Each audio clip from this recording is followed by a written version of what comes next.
बस हम यही स्टार्ट कर रहे थे कि पाइथन से पहले हम बात कर रहे हैं प्रोग्रामिंग की कि प्रोग्रामिंग क्या है। तो प्रोग्रामिंग सिंपली क्या है कि हम जैसे नॉर्मली दो लोग बात करते हैं तो उनके बीच एक मीडिएटर होती है लैंग्वेज। उस लैंग्वेज की हेल्प से दोनों बंदे आपस में बात समझ पाते हैं। लैंग्वेज जैसे मुझे हिंदी आती है और जो दूसरा बंदा जिससे मैं बात कर रहा हूँ उसको भी हिंदी आती है, तो हिंदी की वजह से हम दोनों बात कर पा रहे हैं, सिमिलरली इंग्लिश की वजह से। तो इसी तरीके से प्रोग्रामिंग एक ऐसी चीज़ है जिसकी वजह से मैं और कंप्यूटर आपस में बात कर सकते हैं, कम्युनिकेट कर सकते हैं, या मैं कोई भी कमांड कंप्यूटर से एग्जीक्यूट करवा सकता हूँ। अब जिस तरीके से अलग अलग लैंग्वेजेस से हम बात कर सकते हैं, उसी तरीके से हम कंप्यूटर से भी अलग अलग लैंग्वेजेस में कम्युनिकेट कर सकते हैं। उन्हीं को हम बोलते हैं प्रोग्रामिंग लैंग्वेजेस, जैसे सी, जावा और भी बहुत सारी लैंग्वेजेस यहाँ पे अवेलेबल हैं। अब क्वेश्चन ये आता है कि कंप्यूटर जो हम प्रोग्राम लिख रहे हैं, जो सोर्स कोड हम जो भी लिख रहे हैं, उसको समझता कैसे है।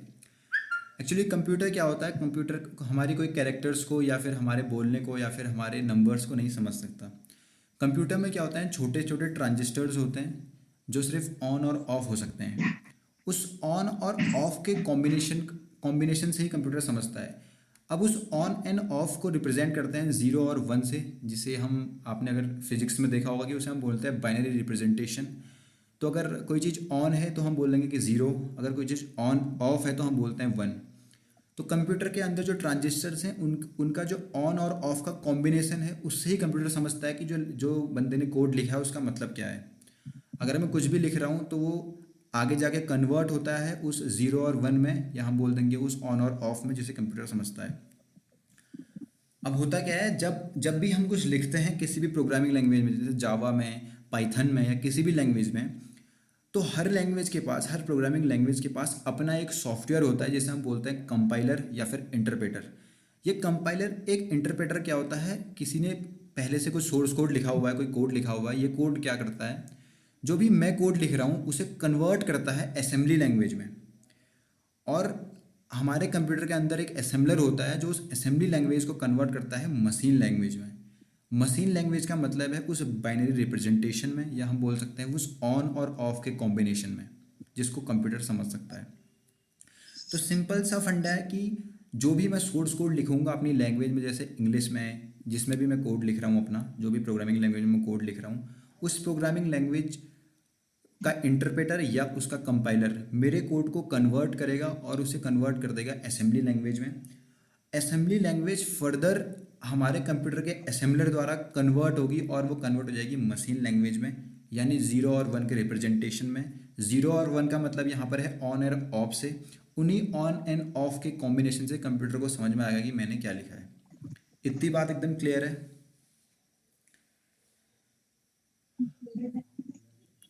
हाँ नीरज। अब हम अब हमें समझ में आ गया कि कैसे प्रोग्रामिंग वर्क करती है और कैसे हमारा कोड चलता है। तो हम जो हमारा आज का एजेंडा है वो है कि हम आज जिस प्रोग्रामिंग लैंग्वेज की बात कर रहे हैं वो है पाइथन। तो सबसे पहले ये समझ लेते हैं कि पाइथन क्या है। ये हमें समझ में आएगी कि पाइथन एक प्रोग्रामिंग लैंग्वेज है, मतलब एक तरीका है जिससे मैं कंप्यूटर से कम्युनिकेट कर पाऊँगा। ठीक है ना।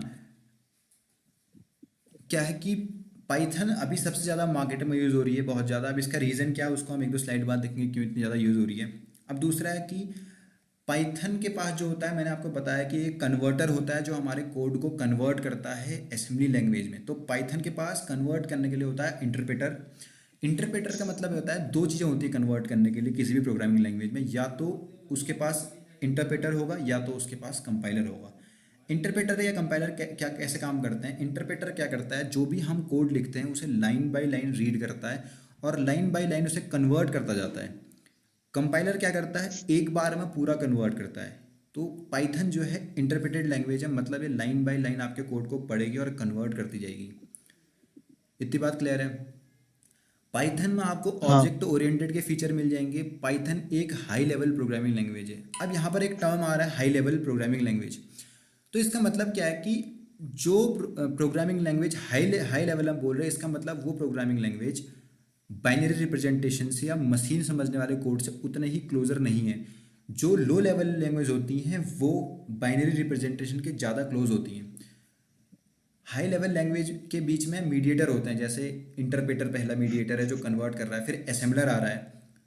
तो हाई लेवल लैंग्वेज वो होती हैं जो बाइनरी रिप्रेजेंटेशन से थोड़ा दूर हैं, उतने क्लोज नहीं हैं, जबकि low level languages interpreter low level languages जो होंगी उसको कन्वर्ट करने की ज़रूरत नहीं पड़ेगी, लेकिन वो इतना पॉसिबल नहीं है क्योंकि वो 0 और 1 का रिप्रेजेंटेशन होता है। तो इसलिए हम हाई लेवल लैंग्वेजेस पे वर्क करते हैं क्योंकि हमको वो 0 और 1 का रिप्रेजेंटेशन ना लिखना पड़े, हम सिंपल कोड लिखें और कन्वर्टर उसे कन्वर्ट करके जो भी फर्दर करना है वो करें। हम सिंपल अपनी सिंप्लिसिटी के लिए हाई लेवल लैंग्वेजेस को यूज़ कर रहे हैं, एज सिंपल एज दैट। उसके बाद पाइथन को क्रिएट किया था गॉडियो वॉन रोसम ने 1990 में इन्होंने किया था। तो जो पाइथन है वो जनरल पब्लिक लाइसेंस GNU के अंदर आता है, मतलब ये इसके अंदर आता है, ठीक है। अब जब पाइथन जब क्रिएट हुई तो इसको क्रिएट करने में भी बहुत लैंग्वेजेस का यूज़ किया गया, जैसे C++, ABC, मॉड्यूला 3 और भी बहुत लैंग्वेजेस हैं। सबसे ज़्यादा यूज़ इसमें मॉड्यूला 3 का हुआ था आई थिंक, पाइथन को यूज़ करने में। तो ये कुछ लैंग्वेजेस जिनका यूज़ हुआ था पाइथन को बनाने में। Python is an interpreted language. हम समझ गए कि पाइथन इंटरप्रेटेड का मतलब क्या है, कि पाइथन का जो कोड है लाइन बाय लाइन रीड होगा और उसके बाद उसको वो एग्जीक्यूट होगा। अब पाइथन के कैरेक्टरिस्टिक सिंपल से कि इसमें भैया फंक्शनल अप्रोच हम यूज़ कर सकते हैं, स्ट्रक्चरल अप्रोच हम यूज़ कर सकते हैं और ऑब्जेक्ट ओरिएंटेड अप्रोच भी हम यूज़ कर सकते हैं। अब फंक्शनल, स्ट्रक्चरल और ऑब्जेक्ट ओरिएंटेड आप अभी बस अपने माइंड में रखो कि कुछ ऐसे टर्म्स यूज होंगे। इनको हम फ्यूचर में देखेंगे, जब इसके करेक्ट लेक्चर में पहुंचेंगे तो हम समझ जाएंगे कि फंक्शनल का मतलब क्या है यहाँ पे, और स्ट्रक्चरल का मतलब क्या है, और ऑब्जेक्ट ओरिएंटेड का मतलब क्या है। इन अप्रोचेस को हम डिटेल में देखेंगे उस टाइम पे। बस आप अपने माइंड में रखो कि पाइथन ये सब कुछ कर सकता है। पाइथन से आप स्क्रिप्ट लिख सकते हो, पाइथन से आप डेस्कटॉप एप्लीकेशंस बना सकते हो, पाइथन से आप वेब एप्लीकेशंस बना सकते हो, और डेटा एनालाइज में पाइथन का बहुत यूज़ होता है। नमपाई, पांडाज ऐसे कुछ मॉड्यूल पाइथन प्रोवाइड करता है, इनसे बहुत काम हो जाते हैं।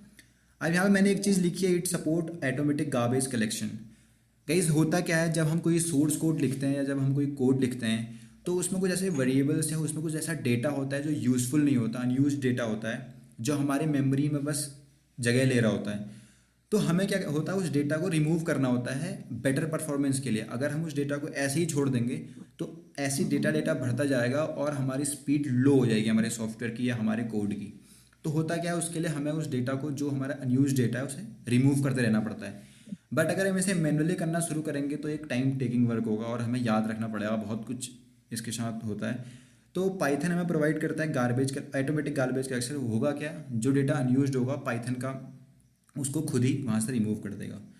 जावा में भी अवेलेबल होता है और पाइथन में भी अवेलेबल होता है, तो ये फीचर भी हमें पाइथन प्रोवाइड करता है। और easily integrated with other languages, बहुत सारे लैंग्वेजेस, इसको हम बाद में प्रैक्टिकली देखेंगे कैसे इंटीग्रेट हो जाता है ये। अब पाइथन के कुछ अपने फीचर हैं जिस वजह से पाइथन थोड़ा पॉपुलर है। पहला तो पाइथन को सीखना आसान है, ईजी टू लर्न। अब सीखना आसान क्यों है पाइथन को, कि पाइथन का जो कोड, जो पाइथन जो बना है जिस तरीके से, पाइथन में ईजी इंग्लिश यूज़ हो रही है। अगर आप जैसे शिवानी, जैसे आप जावा बैकग्राउंड से हैं तो आपको पता होगा कि वहाँ पे हमें किसी भी चीज़ के लिए बड़े बड़े कोड लिखने पड़ते हैं। जैसे वहाँ पे हमें किसी के लिए बड़े बड़े, जैसे अगर आपको फाइल ओपन भी करनी है तो आपको पूरा एकदम पूरा पहले उसको उसका पाथ दो, उसको ओपन करो, फिर बफर में लो, बहुत लेंदी काम होता है। बट पाइथन में ऐसा आपको कुछ नहीं करना। पाइथन काफ़ी ईजी होती है। अगर आपको कुछ ओपन भी करनी है, सिंपल आप ओपन लिखोगे और वो ओपन हो जाएगा। तो पाइथन बनाइए बिल्कुल ईजी इंग्लिश में, तो इसलिए ईजी टू लर्न है, जल्दी सीखी जाती है, इसीलिए पाइथन को जल्दी अडॉप्ट किया गया। फिर ईजी टू रीड, जब लिखने में ईजी है तो फिर पढ़ने में भी उतनी आसान है। मेंटेन करने में पाइथन का कोड ज़्यादा ईजी होता है other than broad standard library. अब इसका फ़ायदा पाइथन में कैसे होता है, जैसे ही मान लीजिए आपको कोई प्रोजेक्ट बनाना है तो उसका कोड ऑलरेडी पहले से अवेलेबल होगा। अगर तो आपको प्रोजेक्ट बनाने में थोड़ा इजी हो जाएगा। अब मान लीजिए आप एक वेबसाइट बना रहे हो, छोटा सा एग्जांपल लेते हैं, आप एक वेबसाइट बना रहे हो। एक तो तरीका है वो पूरे वेबसाइट का कोड स्टेप बाय स्टेप खुद से लिखो, और एक तरीका क्या है कि वो उसका सोर्स कोड आपको कहीं पे मिल जाए, आप उस सोर्स कोड को लो, उसको कॉपी करो, उसमें थोड़े से चेंजेस करो और उस वेबसाइट को अपनी वेबसाइट बना के डाल दो। तो मुझे लगता है कि जो सेकंड अप्रोच है वो ज़्यादा यूज़फुल है। पहले तो मेरा टाइम बच रहा है और दूसरा मैं फटाफट से वो काम कर दे रहा हूँ। तो इसी तरीके से लाइब्रेरी में क्या होता है, ब्रॉड स्टैंडर्ड लाइब्रेरी का यहाँ पे मतलब ये है कि पाइथन की कम्युनिटी बहुत बड़ी है। तो यहाँ पे अलग अलग कंपनीज़ ने अपने अपने सोर्स कोड बना के रखे हुए हैं, अपनी अपनी लाइब्रेरीज बना के रखी हुई हैं। जैसे अगर आपको स्पीच से रिलेटेड कोई काम करना है तो गूगल की अपनी लाइब्रेरी अवेलेबल होगी और कंपनीज़ की भी अपनी लाइब्रेरी अवेलेबल होगी। तो आपको पूरा HMM मॉडल ना पढ़ के या अलग अलग चीज़ें ना पढ़ के आप सिर्फ उस लाइब्रेरी को अपने कोड में इंपोर्ट करोगे, उसको अपने कोड में लोगे और उस कोड से सिंपली उसमें उसकी मेथड्स को कॉल करा के अपना स्पीच वाला काम करवा लोगे। इसी तरीके से अलग अलग आप जब प्रोजेक्ट बनाते हैं तो वहाँ पर आप दूसरे की तरह लिखी गई लाइब्रेरीज़ हैं उनको यूज़ करके अपना कोड इजीली बना सकते हो। तो इसके पास बहुत लाइब्रेरीज़ हैं अलग अलग यूजेस के लिए। अगर आपको डेटा के साथ वर्क करना है तो अलग लाइब्रेरीज़ हैं। अगर आपको स्पीच के साथ स्पीच रिकग्निशन टाइप का काम करना है तो उसके लिए लाइब्रेरीज अवेलेबल हैं। तो बहुत ज़्यादा लाइब्रेरीज इसमें अवेलेबल हैं। दूसरा, पोर्टेबल, आप किसी भी सिस्टम में यूज, किसी भी प्लेटफॉर्म में, विंडो किसी में भी इसको यूज़ कर सकते हो। और भी इसमें फीचर्स हैं और इसमें से बाकी फीचर्स आपने और जगह भी देखे ही होंगे। इसमें एक पाइथन का जो बहुत फेमस और बहुत ज़्यादा फेमस फीचर है वो है डायनेमिक मेमोरी एलोकेशन। तो गाइस होता क्या है, जब हम कोई भी वेरिएबल डिफाइन करते हैं किसी भी लैंग्वेज में तो हमें बताना होता है कि वो किस टाइप का डेटा स्टोर करेगा।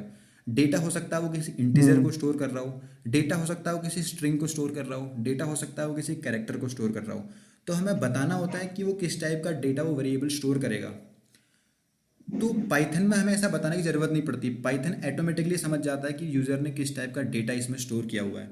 अगर हम उसमें कोई इंटीजर वैल्यू देंगे तो पाइथन हमें बता देगा कि आपने इंटीजर वैल्यू स्टोर की। तो इसका मतलब है डायनामिक मेमोरी एलोकेशन। हमें स्पेसिफाई नहीं करना पड़ता कि किस टाइप का डेटा हम अपने वेरिएबल में रख रहे हैं, पाइथन ऑटोमेटिकली उसको मेमोरी दे देता है उस डेटा के अकॉर्डिंग। इसको थोड़ा सा डिटेल में हम अच्छा, तो हमें एक्सप्लेन स्पेसिफाई नहीं करना पड़ेगा। नहीं, हमें कुछ स्पेसिफाई नहीं करना। अगर आप इंटीजर डेटा डालोगे तो पाइथन खुद ब खुद समझ जाएगा। अभी मैं इसको प्रैक्टिकली भी दिखाऊंगा कैसे सब कुछ। तो इसमें इसी को बोलते हैं डायनेमिक मेमोरी एलोकेशन। जैसे अगर आपने जावा यूज़ किया, कोई और लैंग्वेज यूज़ किया, तो हमें बताना पड़ता है कि इंट वैल्यू डालना है तो हमें इंट लिखना पड़ेगा। अगर हम स्ट्रिंग वैल्यू डाल रहे हैं तो हमें बताना पड़ेगा कि मैं स्ट्रिंग डाल रहा हूँ। बट यहाँ पे ऐसा कुछ नहीं है, आप वैल्यू डालो, पाइथन खुद समझ जाएगा कि कौन सी वैल्यू डाल रहे हो।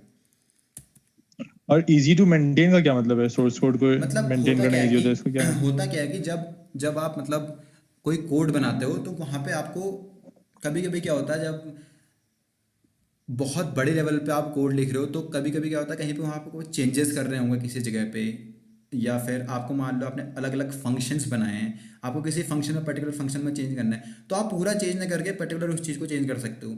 या फिर कई बार क्या होता है कि आपका कोड बहुत बड़ा हो गया, बहुत ज़्यादा मेमोरी ले रहा, आप किसी तरीके से उस कोड का ऑप्टिमाइजेशन करना, मतलब कोड छोटा करके या कैसे करके उसको यूज़ करना चाह रहे हो तो पाइथन में आप इजीली कर सकते हो। और भी फ़ायदे होते हैं, जैसे गार्बेज कलेक्शन वाला पार्ट है।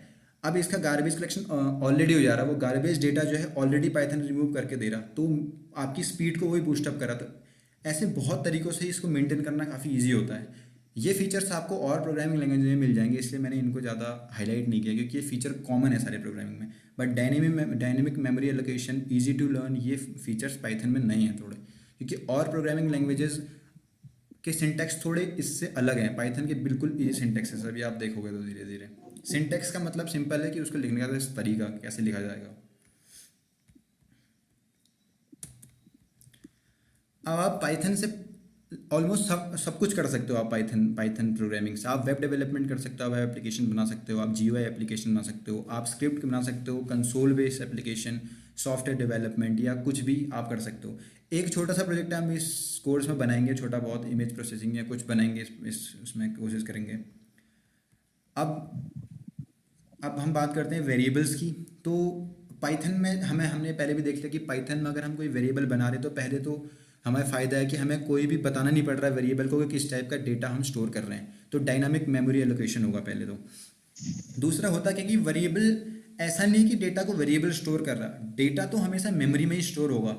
वेरिएबल सिर्फ उस मेमोरी का एक नेम है। जैसे एक कमरे के लोकेशन अंदर, दिखाएगा। हाँ, एक कमरे के अंदर 5 अलमारी हैं, 5 कंटेनर रखे हुए हैं, जस्ट उस कंटेनर का नेम है वेरिएबल, कि जिस कंटेनर में हम डेटा को रख रहे हैं उसका नेम है जस्ट वेरिएबल।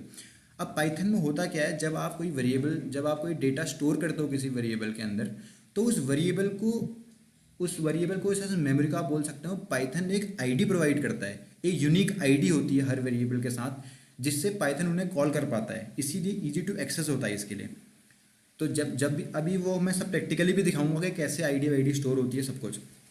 तो वेरिएबल सिंपली कुछ नहीं है, वेरिएबल एक जस्ट नेम है किसी मेमोरी लोकेशन का जहाँ पे मेरी वैल्यू स्टोर हो रही है।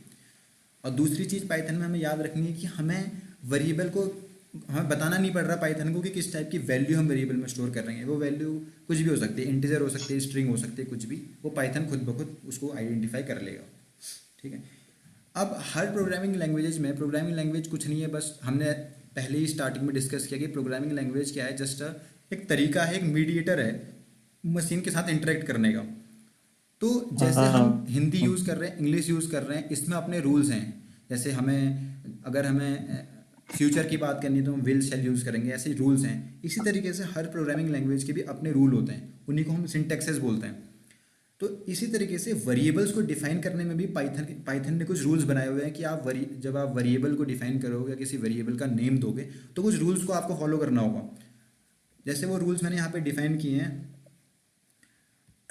रूल सिंपल से हैं कि आप ए टू जेड कुछ भी यूज़ कर सकते हो, आप कैरेक्टर्स यूज़ कर सकते हो, कोई भी नंबर्स यूज़ कर सकते हो, बस आप स्पेशल कैरेक्टर किसी वेरिएबल के नेम में यूज़ नहीं कर सकते। और जब आप किसी प्रोजेक्ट में काम करोगे रियल लाइफ में, तो वहाँ पे वेरिएबल के नेम हमेशा स्मॉल लेटर से शुरू किए जाते हैं और क्लास के नेम कैपिटल लेटर से शुरू किए जाते हैं। और अगर आप एंगुलर वेंगुलर में कर रहे हो तो वहाँ पे रिकमेंड किया जाता है कि आप वेरिएबल के नेम अंडरस्कोर से दें। तो अलग अलग प्रोग्रामिंग लैंग्वेजेस में अलग अलग रूल्स बने होते हैं हर चीज़ के लिए। तो पाइथन का रूल कहते हैं वेरिएबल नेमिंग के कि आप वेरिएबल का नेम किसी कैरेक्टर से शुरू कर सकते हैं, अंडरस्कोर से शुरू कर सकते हैं, जैसे यहाँ पे नीचे एग्जाम्पल भी लिखे हैं। लेकिन आप किसी वेरिएबल के नेम में कोई स्पेशल कैरेक्टर नहीं रख सकते। इतना क्लियर है? हाँ। अब जैसे हमने वेरिएबल देखे थे, वेरिएबल्स के नेम में स्पेशल कैरेक्टर नहीं रख सकते, बट हम लोग अंडरस्कोर रख सकते हैं। अंडरस्कोर आप रख सकते हो, कोई दिक्कत नहीं है। और अंडरस्कोर कभी कभी पाइथन में जब आप प्रोजेक्ट बनाएंगे हम लोग, तो हमें भी पता चलेगा कि अंडरस्कोर रखने से थोड़े फ़ायदे होते हैं। कभी कभी क्या होता है, हमारे वेरिएबल्स के नेम हमारे मेथड्स के साथ या कुछ मतलब पाइथन के उनके साथ मैच कर रहे होते हैं। तो मैच होने से क्या होता है कि हमारे कोड में एरर आ सकता है, कॉलिजन हो सकता है चीज़ों का, तो उस वजह से हम अंडरस्कोर को यूज़ कर लेते हैं। तो इसलिए इसमें अंडरस्कोर अलाउड है। कुछ प्रोग्रामिंग लैंग्वेज में अंडरस्कोर अलाउड नहीं भी होता है। तो ये लैंग्वेज टू लैंग्वेज डिफर करता है, कहीं पे रूल्स कुछ अलग होते हैं, कहीं पे रूल्स कुछ अलग होते हैं। अब क्या, अच्छा। अब मैं आपको एक सिंपल वेरिएबल बना के दिखाता हूँ। गाइस ये है पाइचाम आईडी, ये आज के लेक्चर के बाद मैं आपको लिंक दे दूंगा, आप इसको डाउनलोड कर लेना। पाइथन का प्रोग्राम मैं आपको बताता हूँ, आप किसी आईडी के थ्रू भी बना सकते हो। आईडी सिंपली कुछ नहीं होता, आईडी का मतलब है इंटीग्रेटेड डेवलपमेंट इन्वायरमेंट। ये सिंपली क्या है, एक सॉफ्टवेयर है जिसमें आप अपना कोड लिख सकते हो। अपना कोड आप नोटपैड में लिख के भी पाइथन पर रन करा सकते हो, बहुत ईजी है, मैं वो भी करके दिखाऊंगा। ये हमें एक्चुअली क्या प्रोवाइड कर रहा है, हमें थोड़े फीचर्स दे देता है, एक्स्ट्रा फीचर। आप डीबगिंग ईजी से कर सकते हो, और आपके पास एक जीयूआई में एक एप्लीकेशन बना हुआ है, आप सिंपली राइट क्लिक करके लेफ्ट क्लिक करके अपने प्रोग्राम बना सकते हो। नोटपैड में इनमें बनाने में क्या होता है, थोड़ा सा आपको ज़्यादा मेहनत करनी पड़ती है, आपको इनबिल्ट कुछ भी नहीं मिलेगा। यहाँ पे आपको आधी चीज़ें इनबिल्ट मिल जाती हैं, बस ये है आईडी का फ़ायदा। और आईडी फ़ायदेमंद तब होता है जब आप किसी बड़े प्रोजेक्ट में काम कर रहे हो, क्योंकि अगर आप अपने प्रोजेक्ट को नोटपैड में लिखने शुरू करोगे तो जब आपके पास 1000-1200 लाइन का कोड होगा तो एरर फाइंड करते टाइम प्रॉब्लम हो जाएगी, क्योंकि वो नोटपैड में आपको ढूंढने में काफ़ी टाइम लगेगा। इसलिए आईडी यूज़फुल होता है, ये आपको बता देगा एट द टाइम कि इस पॉइंट पे आपकी एरर है, तो आप सिंपली उसे सॉल्व कर दोगे। अब पाइथन के लिए बहुत आईडी यूज़ कर सकते हो आप। पाइचाम एक आईडी है जो इंटेलीजे का है प्रोडक्ट, आप इसे यूज़ कर सकते हो, अच्छा है। आप सबलाइम टेक्स्ट यूज़ कर सकते हो, आप नोटपैड प्लस प्लस यूज़ कर सकते हो, वीएस कोड यूज़ कर सकते हो, आप कोई भी आईडी इसमें यूज़ कर सकते हो। अब इस पूरे आईडी को मैं बाद में समझाऊंगा डिटेल में कि आईडी में कैसे कैसे चीज़ें वर्क करती हैं। मैं अभी सिंपल प्रोग्राम बता के दिखाता हूँ आपको, एक सिंपल प्रोग्राम जिसमें हम वेरिएबल से रिलेटेड कुछ ऑपरेशन करके दिखाते हैं।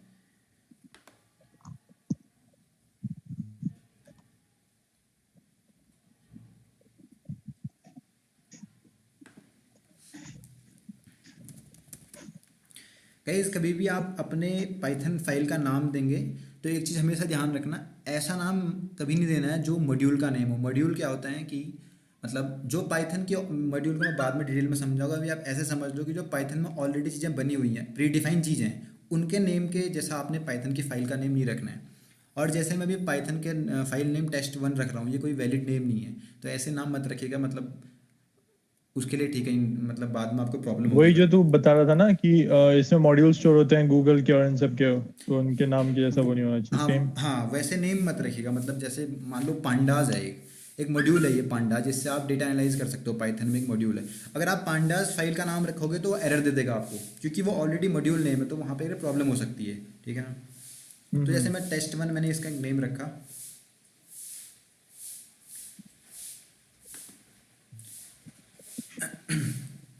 अब जैसे एग्जांपल के लिए वेरिएबल बनाते हैं, मैंने वेरिएबल बनाया ए में वैल्यू स्टोर कराई मैंने 12।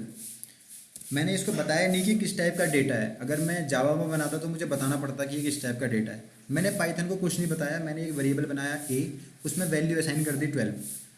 अब मैं इसको अगर प्रिंट करूँगा, प्रिंट पाइथन में सिंपली हम प्रिंट की हेल्प से कर सकते हैं। प्रिंट एक फंक्शन है, इस फंक्शन को मैं थोड़ा सा एक से दो स्लाइड बाद डिटेल में बताऊँगा क्या है ये फंक्शन। अब मैं इसमें ए लिखता हूँ तो ए की वैल्यू दे देगा बिना किसी एरर के। पहले तो इसकी वैल्यू देख लेते हैं एक बार।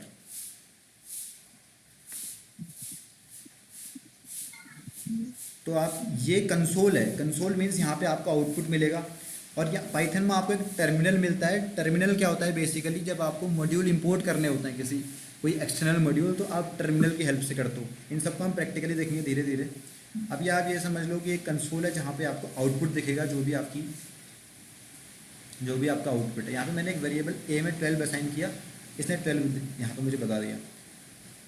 अब जैसे मैंने आपको बताया था कि वेरिएबल में क्या होता है, वेरिएबल जस्ट नेम है मेमोरी लोकेशन का। तो उस पाइथन में क्या होता है, हर वेरिएबल को एक यूनिक आईडी डिफाइन कर देता है पाइथन। वो आईडी यूनिक होती है पर वेरिएबल के लिए। तो अगर मुझे पता करना है कि मेरे जो मैंने वेरिएबल बनाया है उसकी आईडी क्या है, तो सिंपली आप ऐसा कर सकते हो।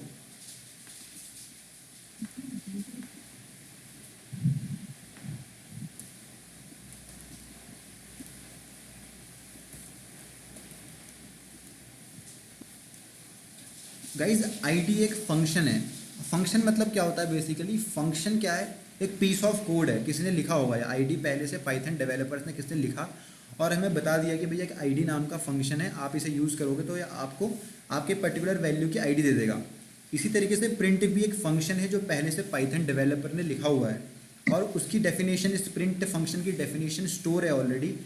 इसीलिए पाइथन का इंटरप्रेटर जो है समझ पा रहा है कि जो प्रिंट लिखा है इसका मतलब ऐसा है, ठीक है ना।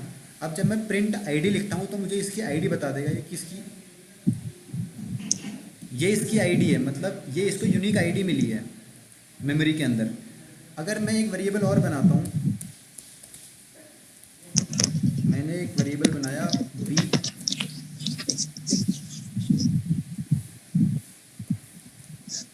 प्रिंट अगर बी, हम इस वेरिएबल की आईडी देखेंगे तो आप देखना ये डिफरेंट होगी थोड़ी सी। ये देखिए ये अलग है, इसको यूनिक आईडी अलग मिली और दूसरे को यूनिक आईडी अलग मिली। अब एक ट्विस्ट देखते हैं इसमें थोड़ा सा। अगर मैं एक वेरिएबल बनाता हूँ सी, मैं उसमें वैल्यू असाइन कर देता हूँ बी की।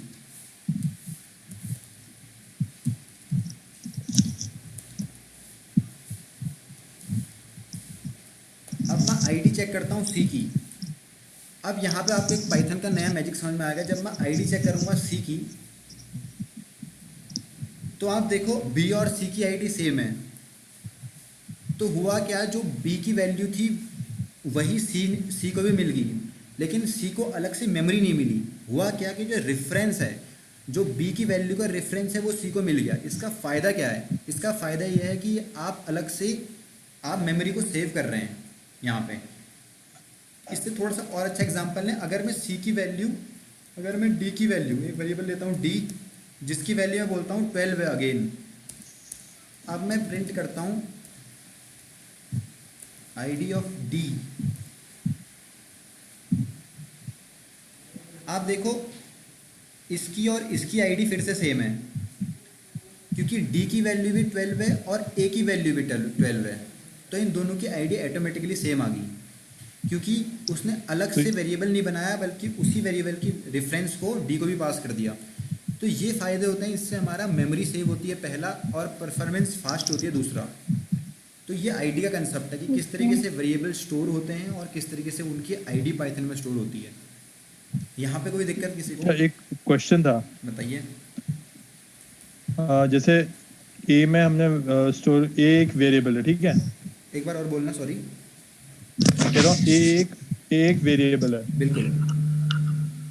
और वेरिएबल के अंदर हम वैल्यू स्टोर कराते हैं। वेरिएबल जो है उस लोकेशन का नाम है जहाँ पे हम कुछ भी स्टोर करा रहे हैं, हाँ है ना। तो अगर मान लीजिए अगर ए में हमने 12 वैल्यू स्टोर कराई, हाँ, तो ए पॉइंट आउट कर रहा है उस लोकेशन को जहाँ पे 12 वैल्यू स्टोर है। स्टोर है, स्टोर है। ये जो आईडी है ये 12 की आईडी होती है या ये ए की आईडी ये होती है? सिंपल उस एक ही आईडी, हर वेरिएबल को एक यूनिक आईडी प्रोवाइड करता है पाइथन। यूनिक आईडी उस वेरिएबल की आईडी है। वेरिएबल का मतलब ए से है, वैल्यू 12 तो वैल्यू है। देखो यहाँ पे डिफरेंस सिर्फ इतना है, जो आप 12 बोल रहे हैं ये वैल्यू है। इस 12 पे मैं एक स्लाइड बाद आऊँगा ये 12 एक्चुअली में क्या है करके। और ये डी है वह है वेरिएबल का नेम, उस मेमोरी लोकेशन का नेम है ये नेम। और नेम वो है जो ह्यूमन लिख रहा है, आईडी वो है जो पाइथन बना रहा है हर वेरिएबल के अकॉर्डिंग। नेम तो आप इसका अभी डी की जगह पे कुछ और लिख दोगे, लेकिन आईडी उसकी बन गई होगी अंदर। आईडी पाइथन बना रहा है अपने हिसाब से और नेम आप बना रहे हो अपने हिसाब से। तो इसमें जैसे आपने जब किया तो ए का आया 1470 करके, हाँ। इसकी आईडी बनी, हाँ, यूनिक हाँ। आईडी एक बनी एक हाँ, की। उसके बाद आपने असाइन किया ए की वैल्यू को बी में।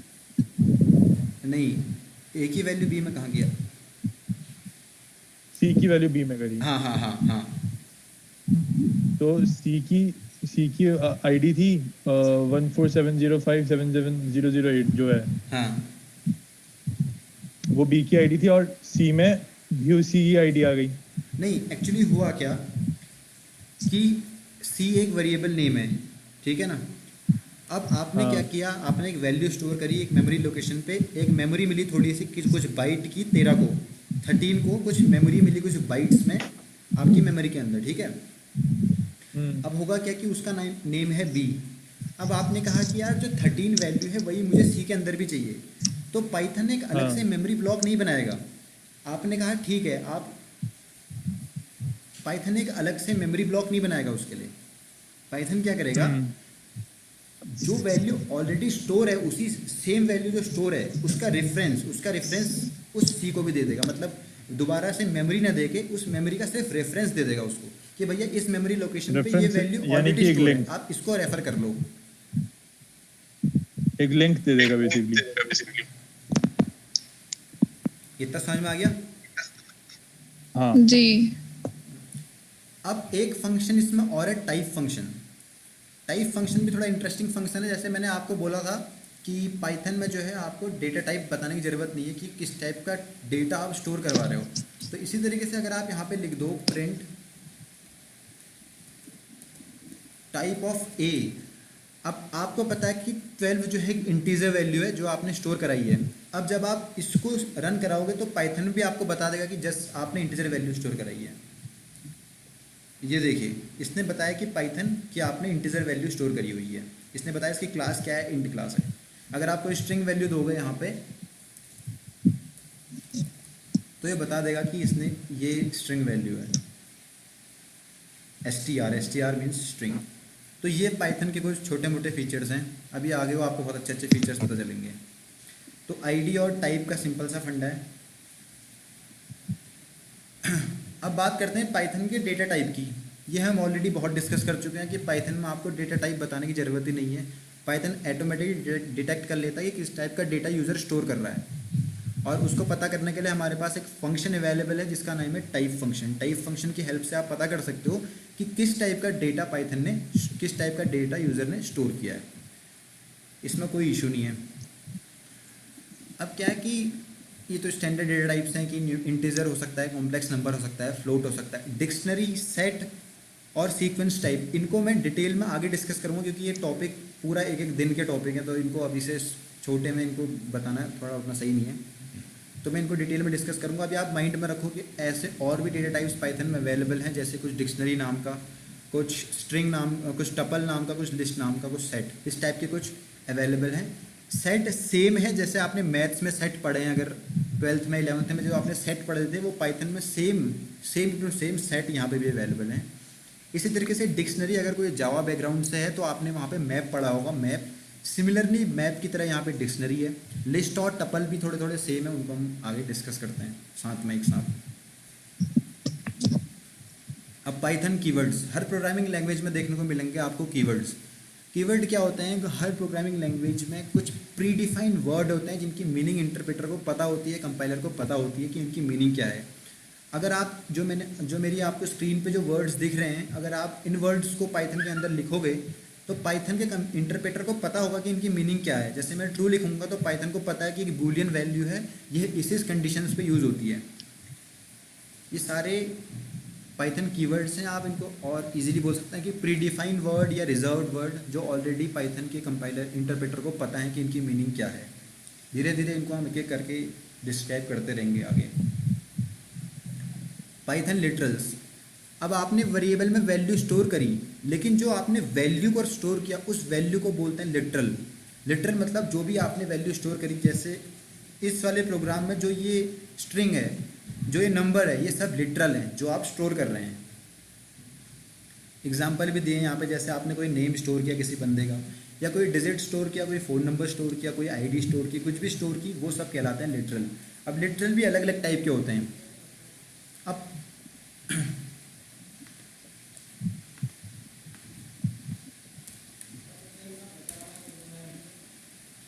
एक वेरिएबल में लेता हूँ a, इसमें मैं वैल्यू डालता हूँ 12। ये 12 क्या है, एक इंटीजर है, ये मुझे पता है। लेकिन अगर मैं इस 12 के आगे पीछे कोश लगा दूँ तो ये स्ट्रिंग बन जाएगा। ये मैं सिंगल भी लगा सकता हूँ और डबल भी लगा सकता हूँ, ये स्ट्रिंग बन जाएगा। तो कोई भी ऐसी चीज़, चाहे वो स्ट्रिंग हो या नंबर हो, अगर मैं उसको किसी कोश के अंदर लिख रहा हूँ तो वो पाइथन उसे एज ए स्ट्रिंग ट्रीट करता है। अगर मैं इस 2 को लिखूंगा और इसका टाइप प्रिंट करूंगा, टाइप ऑफ ए, तो आप देखना इसका टाइप ये बताएगा कि ये स्ट्रिंग टाइप की वैल्यू है। ये देखिए स्ट्रिंग टाइप की वैल्यू है, जबकि मैंने एक इंटीजर रखा हुआ है। तो पाइथन इन कोश की हेल्प से पता लगाता है कि किस टाइप की वैल्यू स्टोर कर रहा है ये। अगर मैं किसी सिंगल कोश या डबल कोश के अंदर लिख रहा हूँ, इसका मतलब मैं कोई स्ट्रिंग स्टोर कर रहा हूँ। अगर मैं बिना उसके लिख रहा हूँ तो मैं इंटीजर स्टोर कर रहा हूँ। तो जिस टाइप की वैल्यू मैं स्टोर करता हूँ, वैल्यू मतलब वो वैल्यू स्ट्रिंग हो सकती है, वो वैल्यू इंटीजर हो सकती है, उस वैल्यू को हम बोलते हैं लिटरल। जैसे लिटरल अलग अलग टाइप के होते हैं। पहले हम बात करते हैं स्ट्रिंग लिटरल की। स्ट्रिंग लिटरल मतलब जिनको भी हम कोश के अंदर लिखेंगे, चाहे वो सिंगल कोश के अंदर लिखें चाहे डबल कोश के अंदर लिखें, जिनको भी हम कोश के अंदर लिखेंगे वो कहलाएंगे स्ट्रिंग लिटरल्स। ठीक है। स्ट्रिंग लिटरल के भी अलग अलग टाइप होते हैं, जैसे सिंगल लाइन स्ट्रिंग और मल्टी लाइन स्ट्रिंग। अब होता क्या है कि मान लो आपको एक यूज़र का नेम प्रिंट कराना है, यूज़र का नेम लिखना है आपको सिंपली, तो आप सिंपली यूज़ करोगे single line string. Single line string मतलब आपकी एक लाइन में पूरी स्ट्रिंग आ गई, उसका नेम, उसके बारे में हल्का फुल्का वो एक लाइन में आ गया, वो सिंगल लाइन स्ट्रिंग होगी। अब आपको लिखना है पूरा पैराग्राफ, डिस्क्रिप्शन पूरा, तो ये इसको लिखने के लिए पाइथन प्रोवाइड करता है मल्टी लाइन स्ट्रिंग। मैं इसको एग्जाम्पल करके दिखा देता हूँ। जैसे ये एक स्ट्रिंग है, मैंने कहा मेरा नाम लिख लेते हैं, ये एक सिंगल लाइन स्ट्रिंग है। अब मुझे लिखना हो अपने बारे में, अब मुझे फिर एंटर करके लिखना हो, तो आपने देखा ये स्लैश, ये एक तो हम ये यूज़ कर सकते हैं मल्टी लाइन स्ट्रिंग लिखने के लिए, ये एक तरीका है मल्टी लाइन स्ट्रिंग लिखने का। और आईडी यूज़ करने का फ़ायदा भी यहाँ पे देख लिया होगा आपने, मैंने एंटर मारा और ये स्लैश खुद ब खुद लग गया, तो ये आईडी लिखने का फ़ायदा। अगर आप इसी कोड को नोटपैड में लिख रहे होते तो आपको ये खुद से लगाना पड़ता। तो ये एक तरीका है मल्टी लाइन स्ट्रिंग लिखने का, कि आप हर लाइन के बाद एंटर के बाद एक स्लैश लगाते हो, पहला तरीका। दूसरा तरीका, आप इस तरीके से भी मल्टी लाइन स्ट्रिंग को लिख सकते हो, ट्रिपल कोश। ये 2 तरीके हैं जिनसे आप मल्टी लाइन स्ट्रिंग को यूज़ कर सकते हो। तो स्ट्रिंग, पाइथन में जो स्ट्रिंग लिटरल है, स्ट्रिंग लिटरल का मतलब है जो ये वैल्यू हम लिख रहे हैं, ये 2 टाइप की हो सकती है, या तो वो सिंगल लाइन की होगी या फिर वो मल्टीपल लाइन की होगी। अगर वैल्यू सिंगल लाइन की है तो मैं उसको डबल कोश के अंदर या सिंगल कोश के अंदर लिख दूंगा, पाइथन समझ जाएगा। अगर वैल्यू मल्टीपल लाइंस में आ रही है तो मैं उसका तो स्लैश लगा के यूज़ कर लूँ या फिर ट्रिपल कोश लगा के यूज़ कर लूँ। तो इस तरीके से मैं सिंगल लाइन स्ट्रिंग और मल्टी लाइन स्ट्रिंग को यूज़ करता हूँ। आप चाहे इनको प्रिंट कर लें, आप चाहे इनके टाइप आईडी सब पता कर सकते हैं, हमने वो पहले ही डिस्कस कर लिया। तो 2 टाइप के हमारे पास स्ट्रिंग लिटरल होते हैं, सिंगल लाइन और मल्टी लाइन। कोई डाउट? ये मल्टीपल लाइन स्ट्रिंग कुछ भी हो सकता है ना? हाँ, जरूरी कुछ नहीं भी। कि इसके अंदर आप इंटीजर भी लिख सकते हो, कोई इशू नहीं है। जो आपने कोश के तो अंदर इसमें लिख दिया कितने, हाँ बताइए। इसमें हम कितने कोट्स लगाएंगे? डबल कोट्स तो आपने ऐसे 3 लगाए हैं। हाँ, पहले वाले में आपने हर एक स्ट्रिंग के लिए डबल कोट्स लगाया और उसके बाद स्लैश का यूज किया है। स्लैश का ये एक तरीका है मल्टी लाइन स्ट्रिंग लिखने का, ये पहला तरीका है। या तो आप हाँ स्लैश यूज़ कर लो हर लाइन के बाद, हाँ जैसे जहाँ पे आप एंटर मार रहे हो वहाँ पे स्लैश यूज़ कर लो। दूसरा तरीका है ट्रिपल कोट्स यूज़ कर लो, आपको आप बस लिखते जाओ, वो खुद ब खुद हैंडल कर लेगा। अच्छा ठीक है, समझ गया। कोई दिक्कत नहीं ना, आगे बढ़ें। हम्म। अब जैसे आपने स्ट्रिंग स्टोर किए वैसे ही आप कुछ इंटीजर या ऐसा भी स्टोर कर सकते हैं। अब इंटीजर कुछ भी हो सकता है, वो सिंपली नंबर हो सकता है, या फिर थोड़ा बड़ा नंबर हो सकता है जिसे लॉन्ग बोलते हैं, या फिर वो पॉइंट में हो सकती है कोई वैल्यू जिसे फ्लोट बोलते हैं। और पाइथन में एक और इंटरेस्टिंग चीज़ आप स्टोर कर सकते हैं जिसे बोलते हैं कॉम्प्लेक्स। कॉम्प्लेक्स नंबर आपने मैथ्स में पढ़े होंगे, जिसको हम a+ib के फॉर्म में लिखते हैं। तो ऐसी वैल्यूज़ को भी आप पाइथन में स्टोर कर सकते हैं। इसीलिए पाइथन यूज़ होती है, क्योंकि हम पाइथन के साथ बहुत ऑपरेशन पाइथन की हेल्प से कर सकते हैं। अब मैं इसको भी स्टोर करा के दिखा देता हूँ एक बार, छोटा सा एग्जांपल। तो पाइथन में भी आप, अगर आप न्यूमेरिक लिटरल की बात करें तो आप इंटीजर स्टोर कर सकते हैं 1 to 100 कुछ भी। लॉन्ग मतलब लंबे इंटीजर, जैसा आपका फ़ोन नंबर या ऐसी चीज़ें आप स्टोर करवा सकते हैं। फ्लोट मतलब जहाँ पे वैल्यू पॉइंट में आ जाती है, 20 जैसे कुछ भी पॉइंट में आ जाएगी तो वो वैल्यू आप स्टोर करा सकते हैं। कॉम्प्लेक्स मतलब जहाँ पे आप a+ib के फॉर्म में कोई भी वैल्यू स्टोर करा रहे हैं। ऐसे कॉम्प्लेक्स वाला पार्ट आपको बहुत हेल्प करेगा बहुत आगे जाके, जब आप पाइथन के नमपाई या पांडास या फिर कोई मशीन लर्निंग का मॉड्यूल पढ़ोगे डेटा एनालाइज करने के लिए, तो कॉम्प्लेक्स वाला वहाँ पे बड़ा यूज़फुल होता है। तो इसको आप ध्यान से रखिएगा। तो इस टाइप के लिटरल्स पाइथन प्रोवाइड करता है। इसी तरीके से पाइथन प्रोवाइड करता है बूलियन लिटरल, जहाँ पे आप वैल्यू को ट्रू और फॉल्स में लिख सकते हो।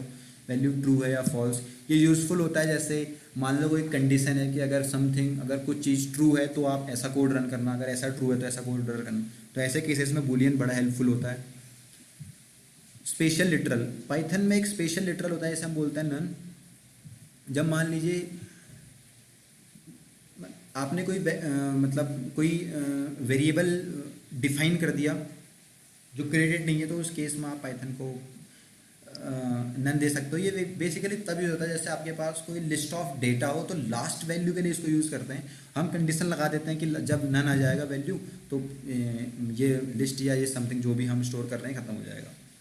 इसी तरीके से कलेक्शन आते हैं इसमें, इसको हम आगे डिस्कस करेंगे। कलेक्शन में भी क्या होता है कि 4 टाइप के होते हैं इसमें, लिस्ट, डिक्शनरी, सेट, टपल। ये 4 चीज़ें हम आगे डिस्कस करेंगे।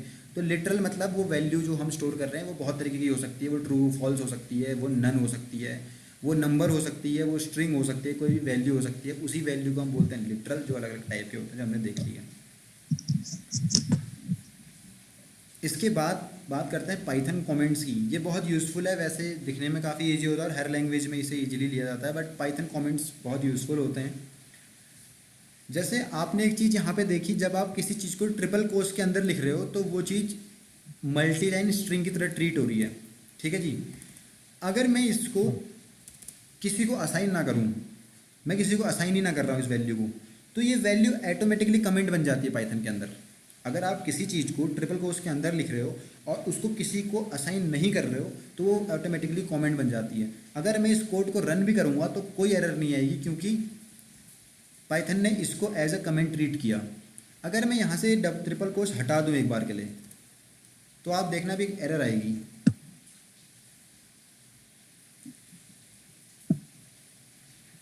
एरर सिंपल सी है कि ये आपने डिफाइन ही नहीं किया ये क्या चीज़ है।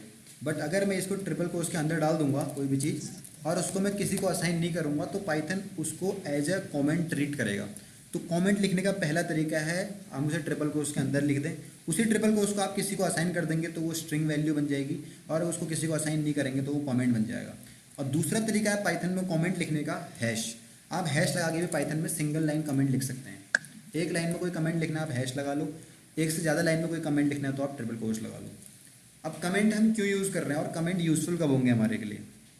आप किसी टीम में वर्क कर रहे हैं जहाँ पे 3 से 4 लोग या ज़्यादा भी लोग, आप किसी प्रोजेक्ट में साथ में काम कर रहे हैं। आपने कोई फंक्शन बनाया है, आपने कोई कोड लिखा, वो कोड क्या करता है उसके लिए हम कमेंट लिखते हैं कि ये कोड एक्चुअली ये कर रहा है। जब कोई नया प्रोग्रामर या कोई दूसरा बंदा आपकी टीम का उस कोड को देखेगा तो वो समझ जाएगा कि ये पर्टिकुलर कोड ये वर्क करता है।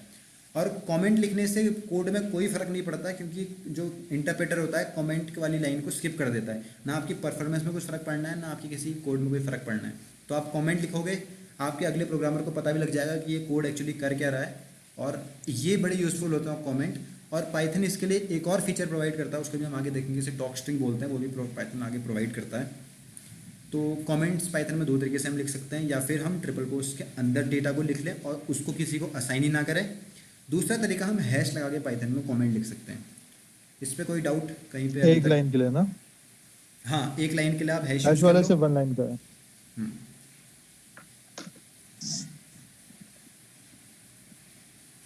इसमें कोई डाउट कहीं पे, कोई किसी टॉपिक में, किसी पॉइंट में?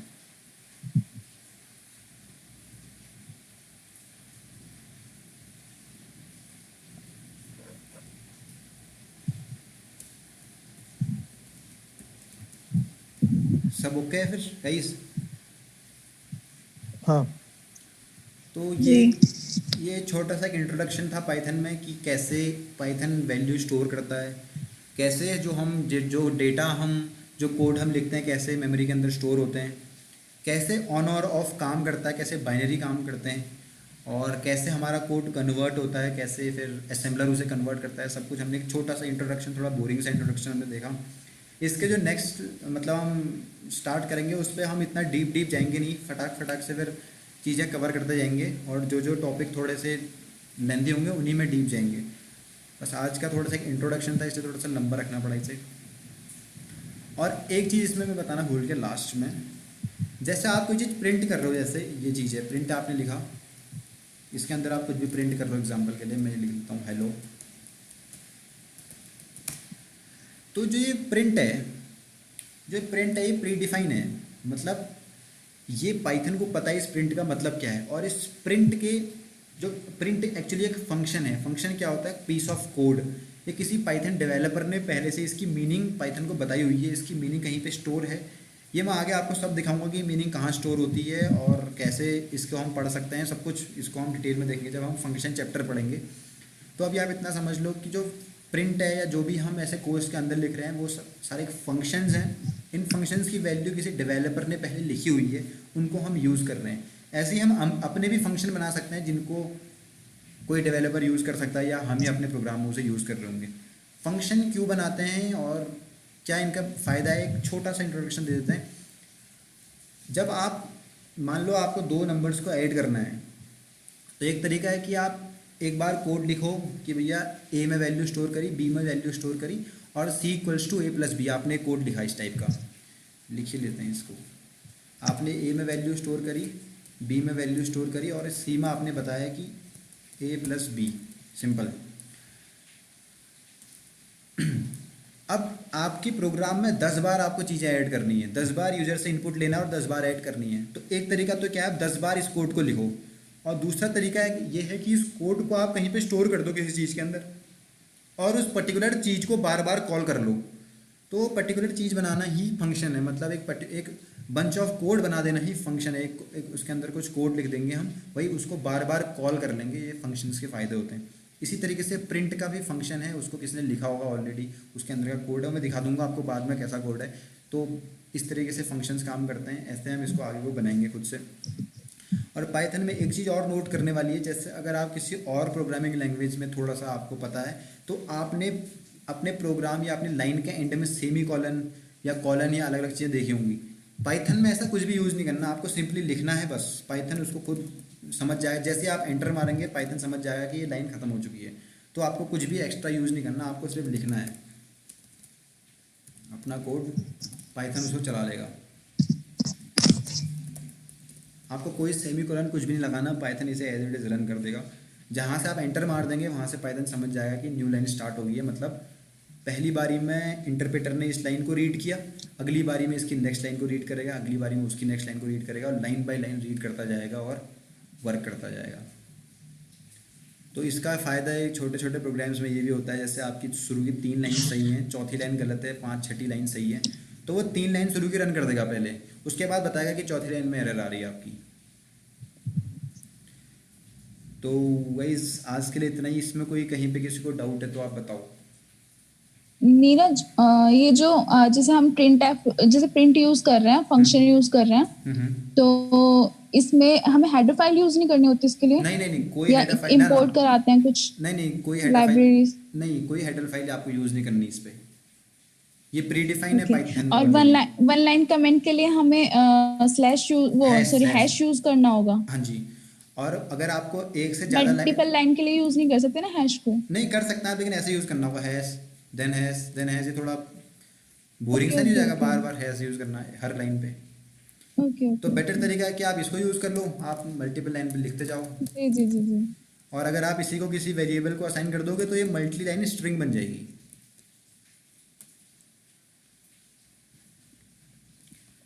और कोई डाउट कहीं पे? नहीं, बस वो फंक्शंस वाला एक बार थोड़ा सा बता देना फिर से। फंक्शन को थोड़ा हम डीप देखेंगे, अभी तो मैं एक जस्ट इंट्रोडक्शन दे रहा था कि फंक्शन टाइप के इस टाइप के होते हैं। एक्चुअली होता क्या है ना, जैसे मान लो मैं कुछ कोड लिख रहा हूँ, जैसे आप कोड लिख रहे हो, तो कुछ छोटे छोटे कोड ऐसे होते हैं जो हमें किसी प्रोग्राम में बार बार यूज़ करने होते हैं। जैसे मान लो आपको 2 नंबर को ऐड करना है, आपने उसके लिए कोड लिखा। अब हो सकता है आपके प्रोग्राम में आपको 50 बार 2 नंबर को ऐड करना पड़ रहा हो, तो 50 बार उस कोड को बार बार नहीं लिखोगे, आप एक फंक्शन बना दोगे, उस फंक्शन को बार बार कॉल कराओगे, वो फंक्शन आपके लिए ऐड करता जाएगा, हर बार वैल्यू लेगा ऐड करेगा दे देगा, हर बार वैल्यू लेगा ऐड करेगा दे देगा। तो फंक्शन का जब हम चैप्टर पढ़ेंगे, थोड़ा आगे आएगा वो, तो हम पूरा फंक्शन बना के देखेंगे। उस टाइम पे हम प्रिंट फंक्शन को भी दिखाऊंगे कि प्रिंट फंक्शन एक्चुअली कैसे वर्क करता है और कैसे ये सब कुछ अंदर चल रहा है इसके अंदर। तो सिंपल इतना है कि किसी ने लिखा हुआ है पाई, ऐसी प्रिंट एक फंक्शन है। कुछ 2 टाइप के फंक्शन होते हैं हमारे पास। एक फंक्शन तो वो है जो हम लिख रहे हैं, एक फंक्शन वो है जो ऑलरेडी हमें मिल गए हैं, जो पाइथन ने हमें दे रखे हैं, उपहार स्वरूप गिफ्ट दे रखा है पाइथन ने कि भैया ये फंक्शन है, इनको यूज़ करो आप। तो ये पाइथन डेवलपर्स ने लिखे होंगे, जिन्होंने बनाया होगा जिस टाइम पे, उस टाइम पे लिखे होंगे। जब आप अपना कोड बनाओगे तो आप अपने फंक्शन भी लिखोगे। राइट।